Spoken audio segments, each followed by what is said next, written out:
Hello, everyone. Welcome back to I See What You're Saying, the Disciplined Listening Podcast. I'm Michael Reddington, and today it is my pleasure to welcome our next guest, Loren Greiff. Loren is president of Portfolio Rocket and host of the podcast, A Career Blast and a Half. She has dedicated herself to ending career victimization one executive at a time.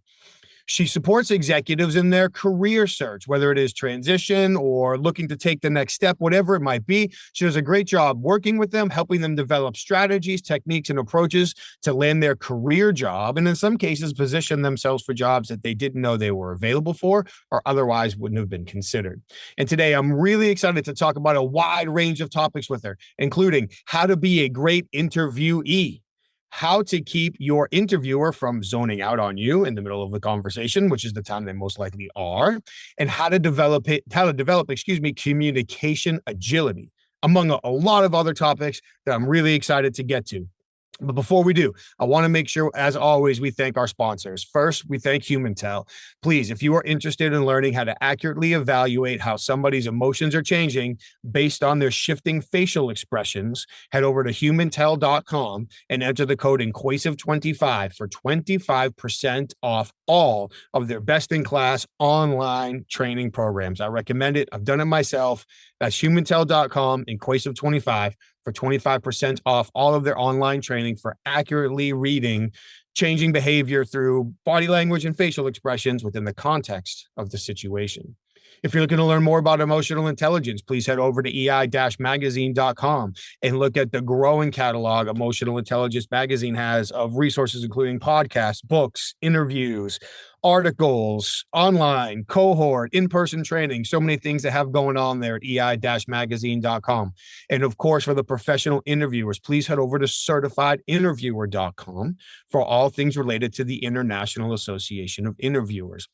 Explore their content, explore their training programs, explore their networking opportunities, legal updates and resources, current events that they have coming up. And if it's right for you and your team, check out the Certified Forensic Interviewer designation to see if that level of expertise is with the next level for you or your team to level yourself up to.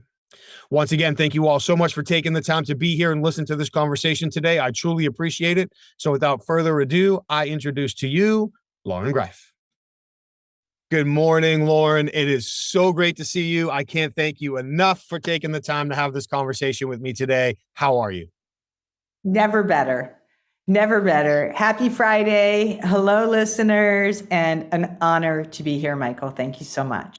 Well, thank you. And for me, this is one of those where I get to flip the script because you have got to interview me a few times, which I have thoroughly enjoyed. And you're very, very gracious with allowing me to flip it a little bit and pick your brain here, which I'm really excited to do. So let's give people a little bit of an idea of why I'm so excited to do that. To the degree that you wish, if you could do me a favor for those who might not be aware of who you are and the great work that you do, if you could walk us a little through your journey of how you got here and what you're doing currently.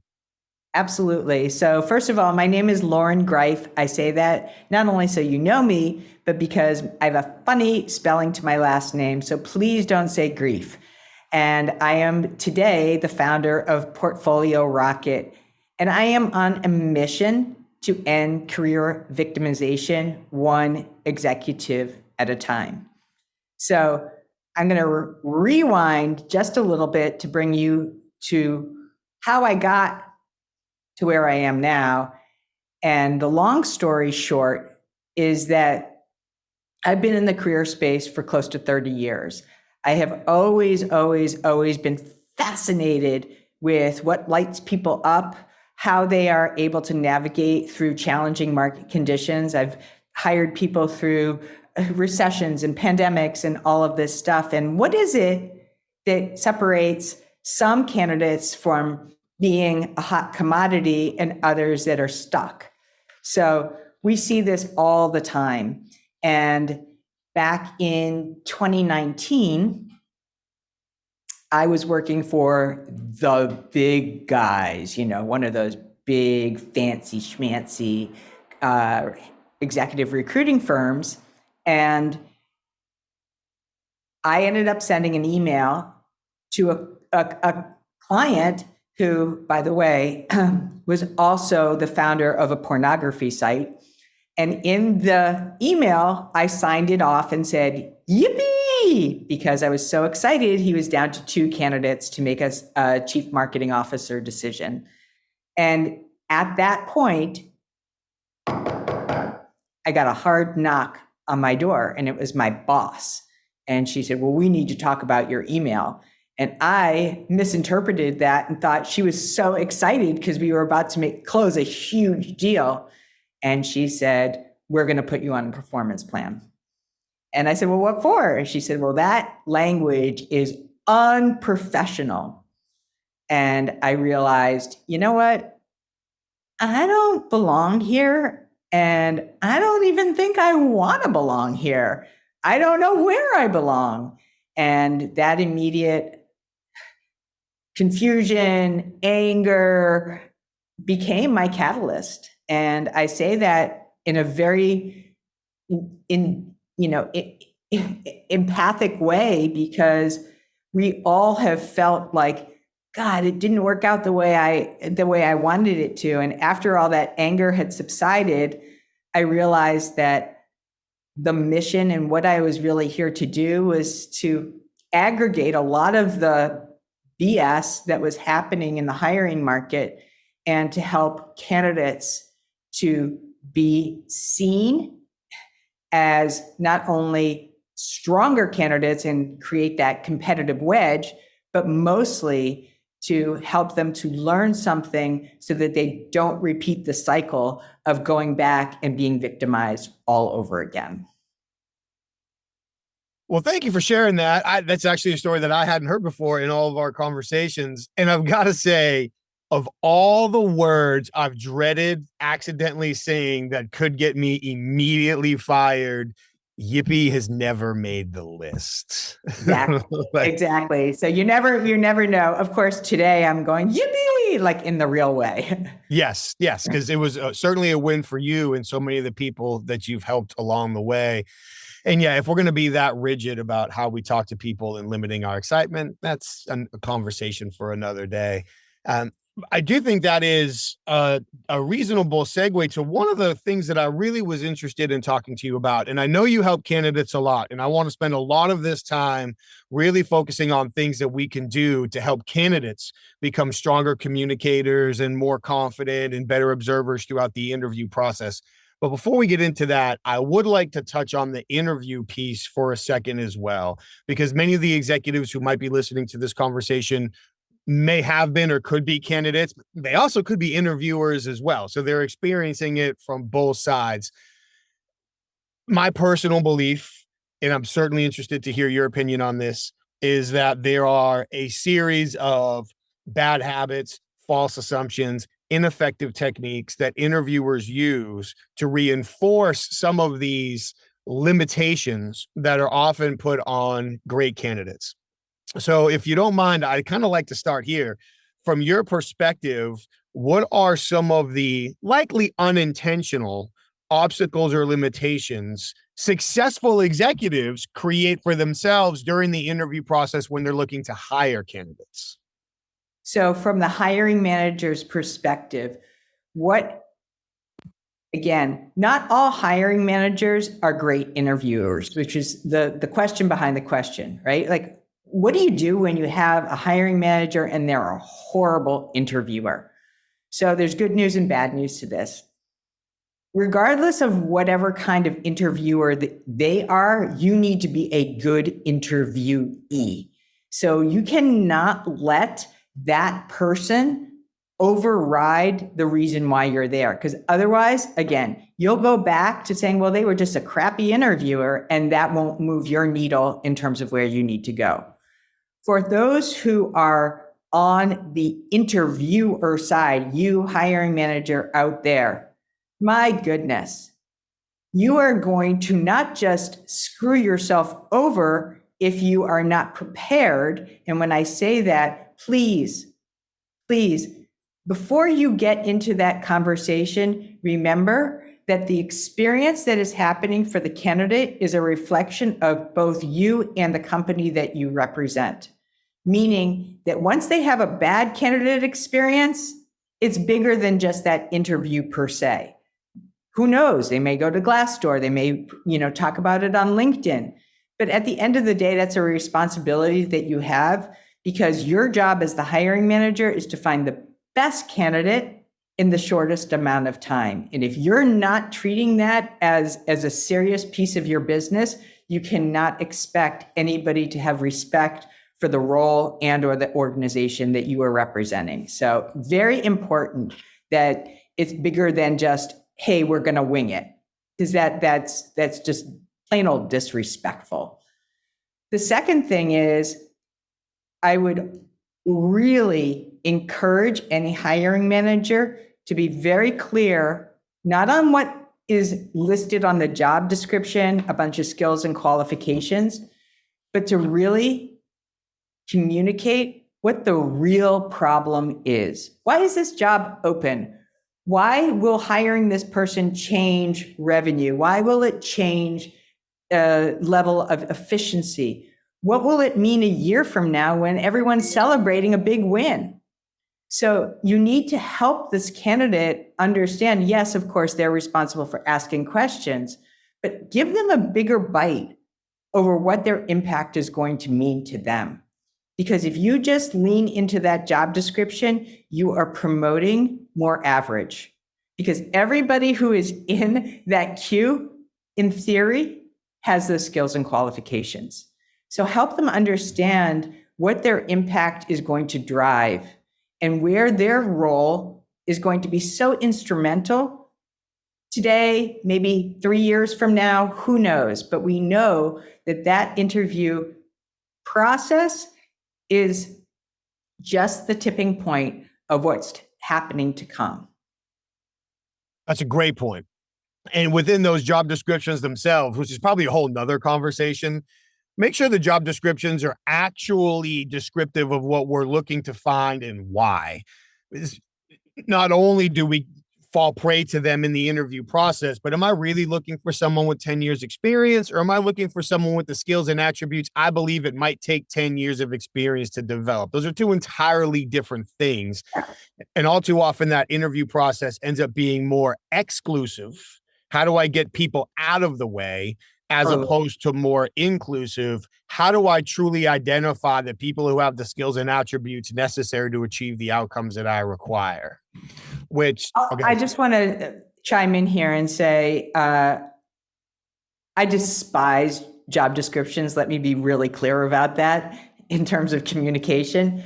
And the reason for that is because I've seen too much and I can't unsee what I've seen, which is job descriptions are oftentimes placeholders for a much, much bigger and more important agenda. The other piece is that we have no idea how old and how many times that job description has been recycled. So yes. Thirdly, as you pointed out, these job descriptions are literally a moving target.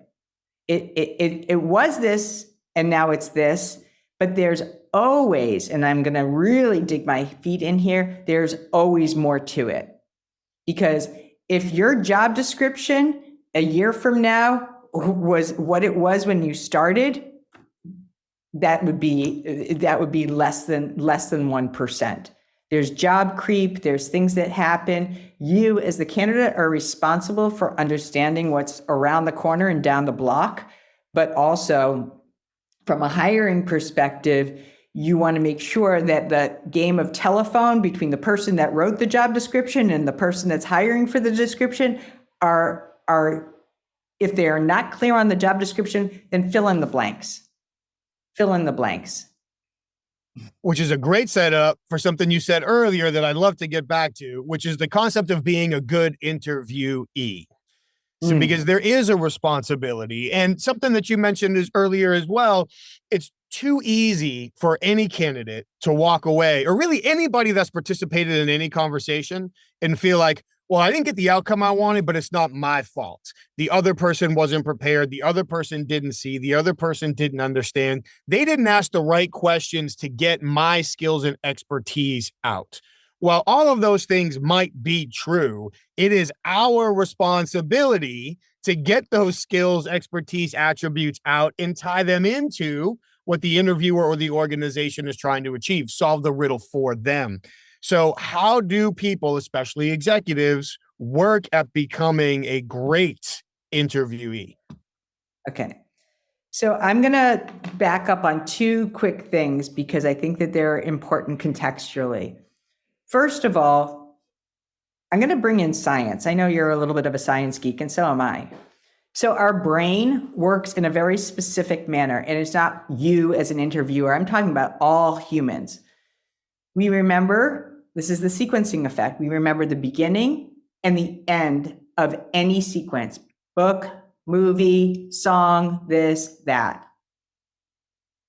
When you are in an interview, typically it has a very consistent framework. In the beginning, we have rapport building. In the end, you have the Q&A. In the middle, when you are essentially telling your stories, that's when people are checking out. So if you want to remember the sequencing effect, I'm going to draw, and you can too, listener, a U. So think of it as a smile. So that dip down at the bottom, when you're telling all the juicy pieces of information that they need to know in order to move you to the next level, is also when that interviewer is typically tuning out. And they start thinking, who's going to walk the dog tonight? Am I going to get a workout in? And for anybody who has been on the hiring manager side, you know it's like what it was like in Charlie Brown. And we've heard these things before. I am a proven leader. I am a this. I am a that. You will put them to sleep. So to maintain their engagement, their interest, and their ability to understand why you are there and going to add value to their organization, you must create a level of stickiness. We call those stories. In our case, we use a framework called the PAR, which is problem, action, result. But either way, you must know, this is really important. I'm talking about impact. How do you want to impact them? How do you want them to see you? How do you want them to feel? And how do you want them to believe that you are not a candidate, the candidate? So metrics, an easy way to start creating stickiness. A shift in vocal tonalities. If you are talking like this and you are monotoned and have no energy, what it will say to them is you are phoning it in. And this kind of intangible piece that comes from understanding, why are you doing this in the first place? So part of what is happening behind the scenes, especially at the executive level, is that they are hiring for a lot of those, I hate this term, but I'll use it with my air quotes, those soft skills. Is this person going to be, more or less in the words of Seth Godin, a linchpin? Is this person going to be able to determine, where their value is outside of the hours of the job description or outside of what it looks like to just check the box and do the job? Is this a linchpin that our business would go down the tubes if this person left? If they do leave, are they going to be somebody that we all remember because of their impact? So it's a lot more nuanced and I would say elevated in terms of you being there. And they need to experience that, because here's the other point that I want to make. As you become more senior in an organization, you must learn how to influence more people in the shortest amount of time with fewer, more common words. So that sounds very easy, and it is not. You want to remove those filler words, or, kind of like, bye-bye. They need to go away because they start eroding your credibility and they derail the topic and the points that you're trying to make.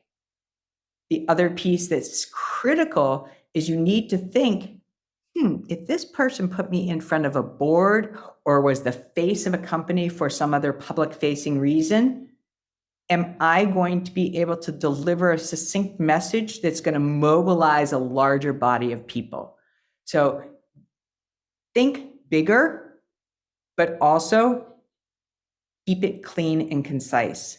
So these two things sound like they're contradictory. It's one of the things that we do all the time with a lot of our clients.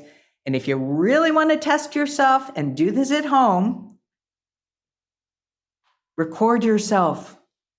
Record yourself. Do a recording on your phone. Nobody will see it. You can revise from there. You can send it to a friend and ask them, especially somebody who doesn't know what you do. Ask them, what did you hear? What was exciting about this? What did it say to you? Because you and I both know, just because you say it doesn't mean that people are interpreting it the way that you deliver it. All of that was valuable. That last idea about recording it and especially sending it to other people that might not know is a fantastic idea. Selfishly, to me, when I look back at my career at interview and interrogation, I can pinpoint where my progression curve accelerated when I was forced to record my interrogations and go back and watch them. And then when I joined WZ, and not only were we still recording them, but occasionally the founders of the company would walk upstairs and tell us to go interrogate a video camera, which sounds silly because there's no interaction there, but you go through it and then they sit down and they pick it apart. And just not only does it create the muscle memory by talking through it and going through it, but being able to see ourselves and hear ourselves. Nobody likes the sound of your own voice. Get over it. We had to. So get past the sound of your own voice and down to the quality of the message, to your point. How clear, how succinct, how value driven, how on point, how is it going to resonate with this person, the speed, the tone, all of those things. I feel like, and I'd love your thoughts on this, often when we think about either differentiating or substantiating ourselves as candidates, we really focus on doing that with our experience, what we've done, which we have to some degree, but so doesn't every single other candidate. No candidate has ever sat down for a job interview at the executive level and said, you know what? I'm honestly not sure I'm the man or woman for this job based on what I've kind of done in the past, but if you're willing to give me a shot, I'll try my hardest. Nobody says that. They all brag about why they're ready. So differentiate yourself. I think what you're saying is through the experience. How do you show up? How do you conduct yourself? How are you giving them a different experience during the conversation to shake them out of that mid-interview dip and have them say, wait a minute, this one feels different? Because to your point, everybody is essentially kind of equal or they wouldn't have gotten through the door. So a friend of mine always says, leave average behind. And what I'm suggesting is, please, this sounds so simple and I'm almost embarrassed to say it, but I'm going to anyway. People hire people. They don't hire resumes. They don't hire LinkedIn profiles. They don't hire anything that we over-index our time preparing for. And what I mean by that is your resume, the maximum amount of time anyone will look at it, 6 seconds. Your LinkedIn profile, you can calculate another 6 seconds. Now, that does not mean it shouldn't be great, but it should stop a scroll or force people to say to themselves, this is somebody that is going to move my business forward. So when I'm speaking about those, that's not going to be the permission for them to compensate you $200,000, $400,000, $700,000. They are not, that is not the reason why. They're going to hire you, and you come with all these other pieces, your communication skills, how you are able to hear and listen, digest, think quickly on your feet. Your communication agility is one way of being able to describe that. How fast are you at being able to move that conversation to some of the earlier points? They're a lousy interviewer. How agile are you in being able to turn that around so that your points get made? And then lastly, how are you leading by virtue of your communication insofar as people are inspired and excited about what it is that you are standing for, right? And that, in some respects, spills over to thought leadership, right? What points of view are you just adamant in a good way? I don't mean aggressively adamant. I mean, are you committed to that are going to be purposeful and meaningful to those that you are going to be leading? Agreed. And to your point about the resume and the LinkedIn profile, I was previously taught to think this way, and I would love your updated thoughts on this. That yes, those should be completed in a way that demonstrates a level of expertise and professionalism and capability and so on and so forth. But they should also be presented in a way, I love what you said, to stop the scroll, but to generate questions. Like, I want to know more. I want to see, how did that happen? Why did that happen? How did you do that? Where did that idea come from? And I've also was taught that in the interview, I want to do the same thing. If I've got a bad interviewer in front of me, which in all honesty, and I will apologize upfront to everybody who interviews for a living, if I'm being interviewed, I want to just assume up front that the person who is interviewing me probably doesn't understand the message I'm trying to get out and doesn't clearly understand how to get it from me, which they shouldn't. They're not in my brain. So I want to set them up.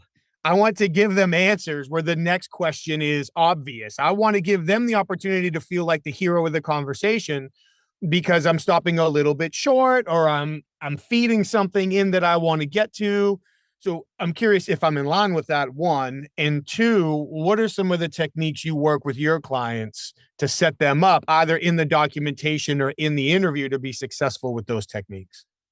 So I'm going to share a technique that we use, and it is bulletproof.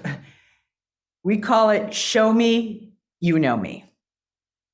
Show me, you know me is a easy way to remember that when you are invested, interested in that person. For example, one of the first things that I asked you on this call today was about how your son is. And we've talked about your son a number of times. I admittedly forgot his first name, but what I did know is that you're a proud dad.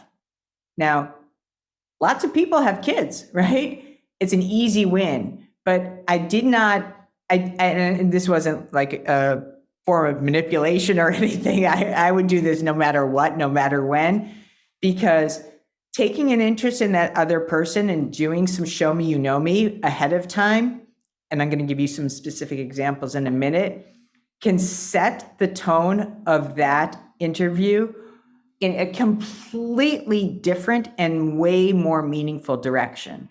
So show me, you know me works really well when you have listened to a podcast from somebody who has spoken out, and it doesn't have to be the person who you're interviewing with. It could be the CEO of that company. It could be a company, or it could be an industry podcast. It could be some trailer, some clue place where you are going to extract something that is important to the role and important to a mission of a company. So I couldn't help but notice, I saw you guys were just listed as, Forbes top companies to work for, and for women leadership. How has that been so important as you, woman interviewer, have been at this organization, especially since you've been here for 7 years? So none of these things are rote. I did my research. I understood that she felt included, and what is happening from her end, right, is the dopamine is kicking off, right? She's like, oh my goodness, I feel great. This person has really like made me feel welcome and acknowledged.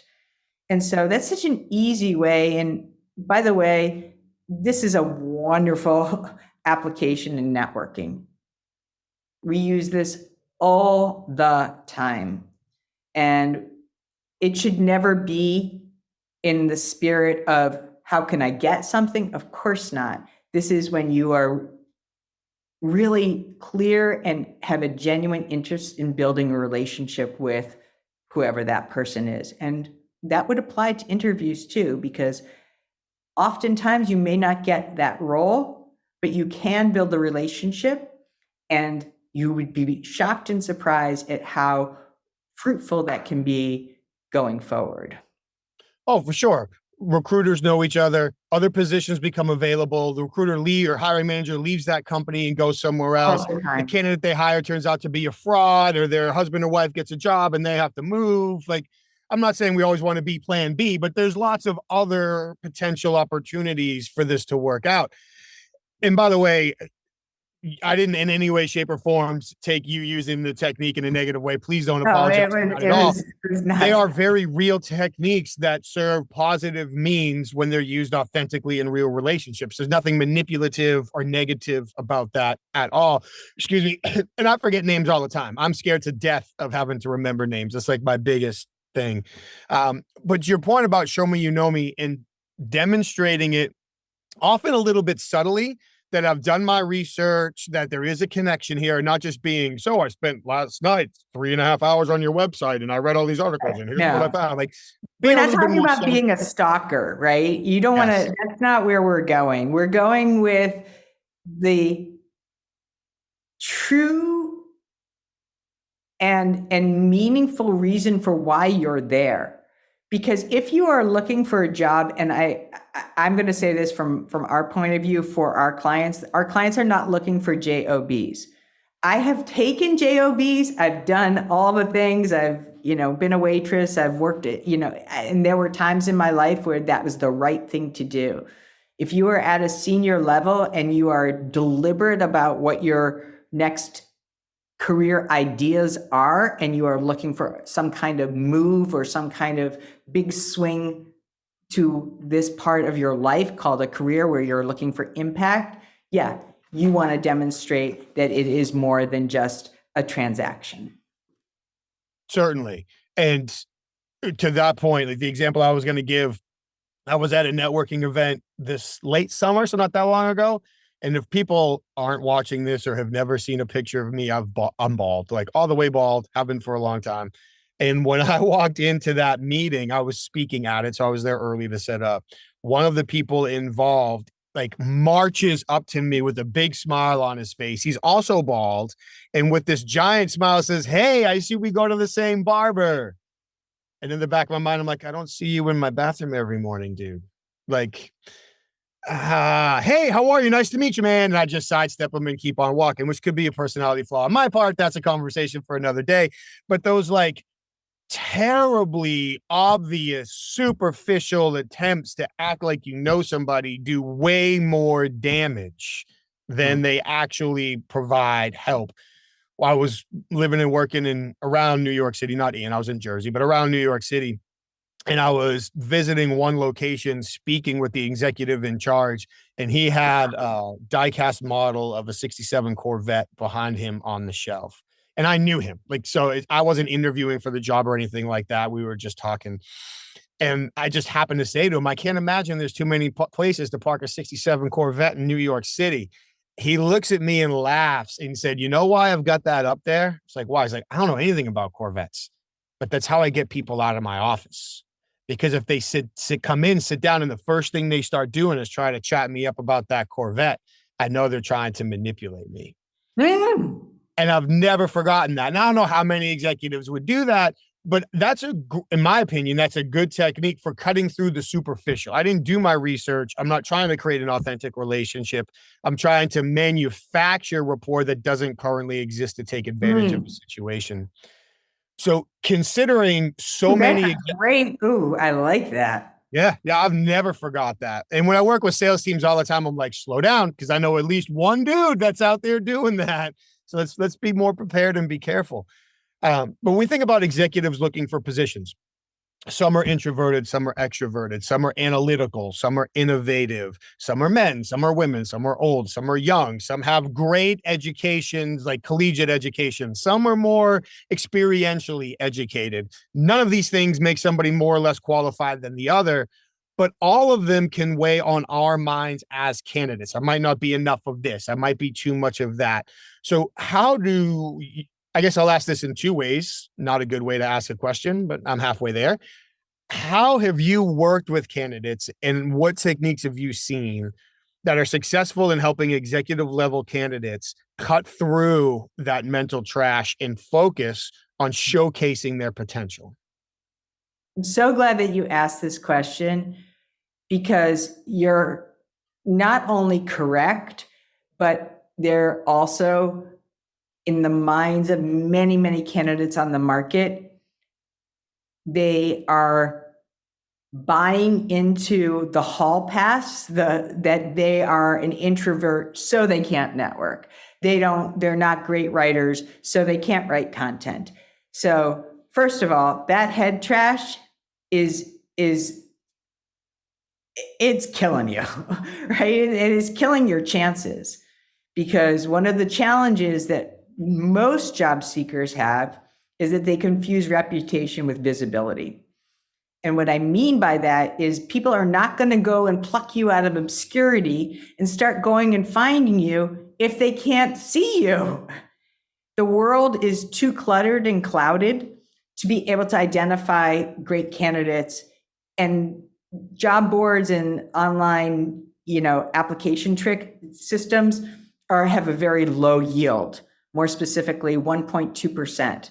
So if you're going through that traditional method and you're not building any kind of visibility outside of that automated process, you're in a long, frustrating, tiresome game.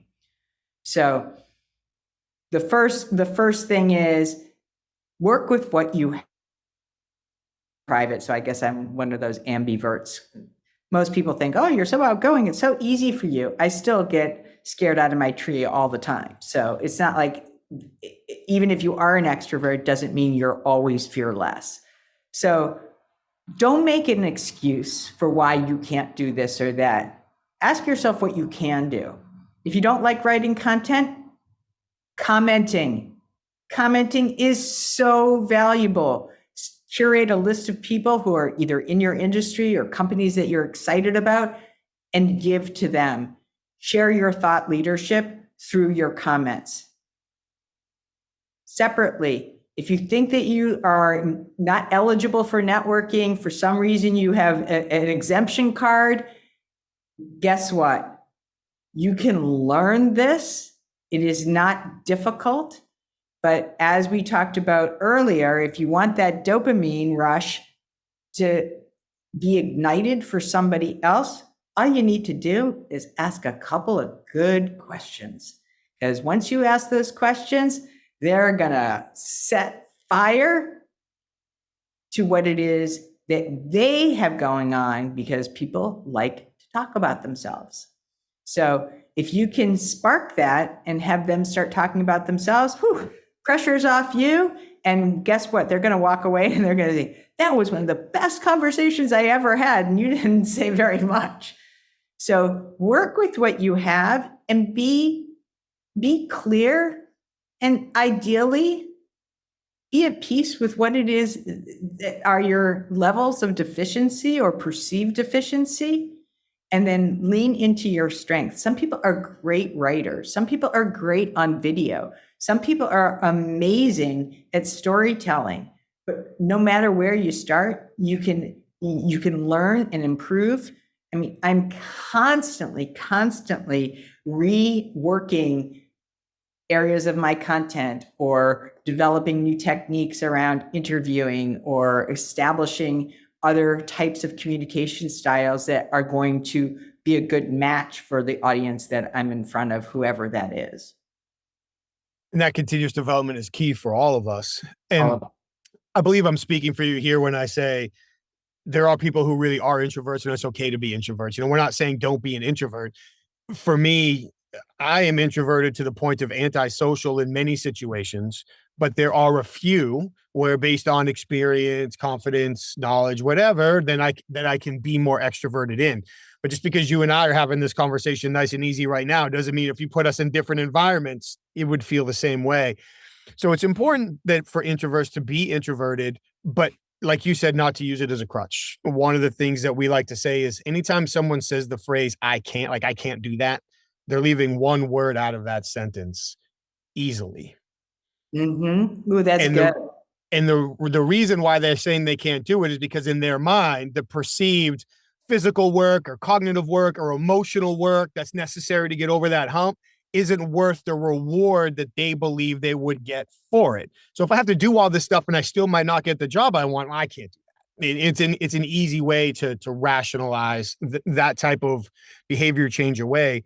And to your point about leaning into it, if we're going, and I would love your thoughts on this, if we're going into a conversation and I'm introverted, if I feel like that might impact how I'm perceived, then I can put it out there and explain how I leverage it in order to create greater outcomes that other people might have seen coming.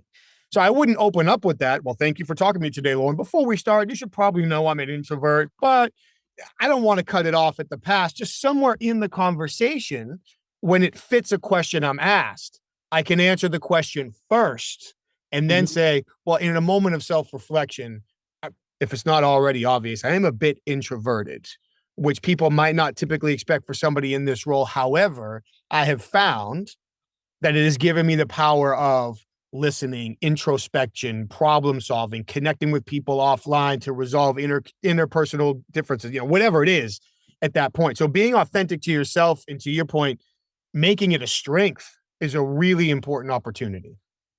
One of the books that I'm in the middle of reading, so please do not give me any demerits, is a book by one of my favorite thought leaders on this topic. Her name is Vanessa Van Edwards, and the name of her book is called Captivate. Her second book is called Cues. I'm halfway through Captivate. And she describes herself as a recovering awkward person.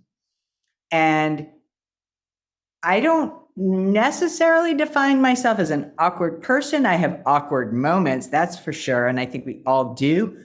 But some of the strategies in these books are just so powerful. Where to stand at a networking event. This zone she describes is, please do not stand over there. It's not really going to be conducive for you being less awkward. So tricks and ways that you can overcome some of those challenges.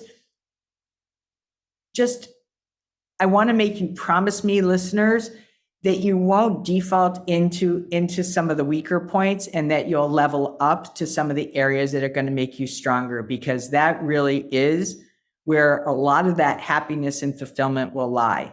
You think that just because it's uncomfortable or it's icky or I can't, that it's okay, but it actually embeds some of that, the deficit that you're trying so hard to overcome. So don't get lazy about that. There's a much bigger opportunity at play. And like anything, the more we push ourselves back into a position, the harder it is to break ourselves out from it over time. I know that you have worked with countless executives. So I'm curious, keeping, we'll law and order it, we'll protect the names and change the details and those kinds of things.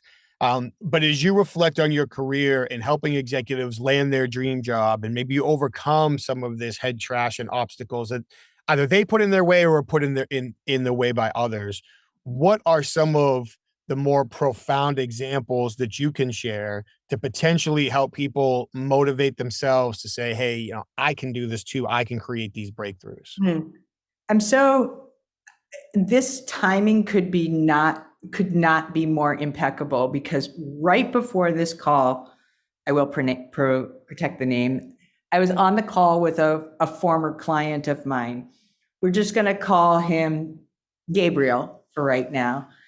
And this is a gentleman who was at his previous company for 20 plus years. He was a managing director. And when he and I first met, he was in tears. He had had a corner office, and now he was driving carpool. He had a big, expensive home with 2 young kids, and his wife was a crackerjack in being able to land lots of jobs. And he was so uncomfortable, not just with himself, but also nursing a lot of the anger and shame that had come from being let go after such a significant period of time. We've been playing phone tag for about a week, and we actually got in touch with each other this morning, and he said he's now the CMO of a huge startup. He's doing really, really well. He was asking me some questions about some of the things that he could use for his business. And the best part of that conversation was when he said, I'm still using all these techniques in the job that I have now. So what we like to talk about in our business of Portfolio Rocket, which is our company that literally is there to help you discover and find out what you need to know today to learn for the rest of your life.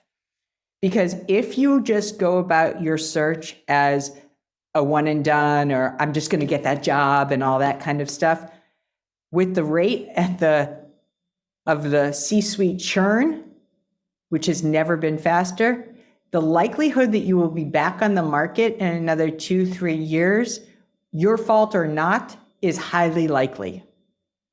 So the idea is to get some good habits underneath your belt. And the story that I told you about Gabriel, I speak to my past clients all the time. I've just also spoke with another woman who, her trajectory was, it's just so mind-blowing. And all she wanted to do, she was in an industry that wasn't serving her anymore, and she really, really wanted to do something that was mission-based. And she's now the CMO for Jose Andreas, who is a big-time chef who is very involved with starvation, food, making sure that they are feeding the hungry. And so it was a mission-based company, but she did not land that role because she found an open job. She did that through networking, but really at the end of the day, what really inspired them to hire her was that this was so near and dear to her heart, and they could feel that sentiment. So there are hundreds and hundreds of stories that go along here, but I think the most rewarding piece about this, and the piece that I want to pass along, is that if impact or having a seat at the table is more than just a catchphrase, then make sure that is known and felt. Because when it is that visceral, it's hard to deny a conversation, and it's hard to deny that truism of, I don't know what that was, but I just want more. So really, that I think is probably one of the things that makes what I do so rewarding, and why I'm so passionate about it. Which is clear in how you talk about it. In that last example you gave, you talked about her not just finding a job that had been posted, but through networking, becoming aligned with an opportunity that fit something that she believed so deeply in herself. It's come to my attention. It's not a secret, but it came to my attention years ago that when you talk about, and you mentioned it, like the 1.2% success with trying the online thing, that essentially the hiring algorithms are stacked against the candidates, and they're exclusive and they're not inclusive, and they do a better job screening out good candidates than they do letting through qualified candidates, and it's input in versus what you get out. There's all kinds of problems with it, but yet companies rely on them more than ever because they save time. And in my opinion, provide a really convenient excuse when the hire doesn't work out. But that's a conversation for another day. So besides the networking and the content and some of the things that we've talked about, what techniques do you have for people in order to help them beat the algorithms and give themselves a better chance at earning consideration for jobs that are a great fit for them? So I'm going to preface the answer to this question by saying success doesn't take long, but it does take courage. And so these strategies that I'm throwing out there, if you want to be a part of the personal branding movement, there's more for that. If you don't want to be part of the branding and you really want to differentiate and stand out, then this strategy is for you. So one of the things that we work with our clients on is creating a memorability, right? Creating that top of mind awareness. And it's easy to be more top of mind when they see your face. So when you send that thank you note, embed a video. Have it come from you. If you are a hiring manager, you are getting so many emails and they all have the same crappy subject line, just following up, Ugh. right? Every single one of them. Use a show me you know me in the subject line that came out of a previous interview or conversation. And now you can embed a video. You can use things like Loom, there's Vidyard, there's a bunch of tools out there that are free and take no time at all. Sure, you might want to practice a couple of times, but after I meet people, not every time, but a lot of times, I'll put that in there. And it's unscripted, and you can make your point very clearly.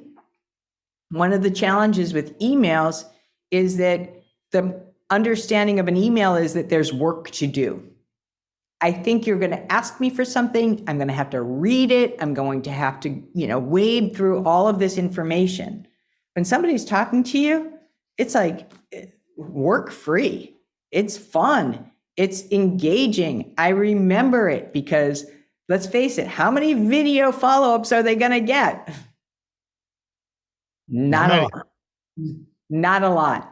So this is more or less your zig or zag strategy. Be that person that's going to do that. Not only is it differentiating, it says, hey, I'm tech savvy and I know how to use some more innovative and relevant tools. It will not put you, especially if you are concerned about ageism, back into a camp that says this person is a dinosaur, because that's not going to be helpful in your search. So find ways that you can demonstrate that if you are great at problem solving, well, here's a great problem to solve. How do you stay top of mind? Now you are showing them instead of telling them. I love that. And I'm so happy to hear you say problem solving because, number one, I think that's something that hiring managers really should be focusing on and almost never do. Certainly as candidates, or really at any point in life, whatever our role is, how are we finding unique ways to solve the problem? But we can choose to focus on the problem or we can choose to focus on the solution. So am I worried that people will think I'm too old? Okay, well, how can I respond in ways that are typical of younger people? Even if I have to go learn it or ask my son or daughter to do it for me. Do it, learn it, make it happen. So finding those solutions, I think, is a wonderful perspective. I want to just offer a slight variation of that. It's not about young or old. It's about relevant for their business. So where if they are or you are saying, hey, I'm innovative, and you come back and show them something from the prehistoric days, you are just splintering that message all the way around. So I really like to stay in the place of relevancy because that can apply to wherever you are in the spectrum. I'm 59 years old. I don't care. I could care less about age, but what I do care about is whoever I'm speaking to is I want to make sure that it's landing for them with the agenda points that mean something for them. So that's your responsibility. That goes back to you. If you don't know how to do it, yeah, ask your son or daughter, take an AI class, up level your skill sets. And one of the things that I really do want to make clear is that as a job candidate, as somebody in the marketplace, you are responsible for upskilling and up leveling. So there's a governing body of human resources that says you should be investing between 5 and 10% of your annual compensation in upskilling. So you choose what that looks like. You choose whether it's a course, you choose whether it's a coach, you choose whether it is a way for you to examine your communication, whatever that is. And that also is another notch in your belt to prove a level of relevancy. You cannot say that you are somebody who is career-minded or necessarily somebody who is addicted to learning if you're not staying hip to what the learning is. That's a great point. And as my father used to say, it's your job to get a job. Like, getting a job is a job in and of itself. It's not a passive task. It's very much an active task. So I can't thank you enough. I'm keeping an eye on the clock. I know you have lots of other things going on today, and I'm really grateful for you sharing the time.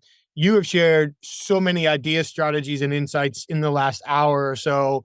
There have to be people listening right now going, how do I find out more about Loren, her company, her podcast, which you didn't really have time to get into today? But there's so much content, so many things you have going on. I'll be sure to include the links on the show notes, but please tell people, what are you doing? Where are you? How can they find so much more of all that you have to offer? Thank you, Michael. The best place to find out about Portfolio Rocket and what I do is portfoliorocket.com. That's easy. I also spend a lot of time living on LinkedIn. You can find me there. I know that my name will be spelled right because it's a bit of a beast. And if you want to find out about exterminating more stinky, outdated career advice, please come and find me on Career Blast and a Half. We are loving our listeners so much. We are currently at the top 2% of all podcasts globally. We are really committed to making sure that we get in people's ears so that they have tools and strategies that work for today.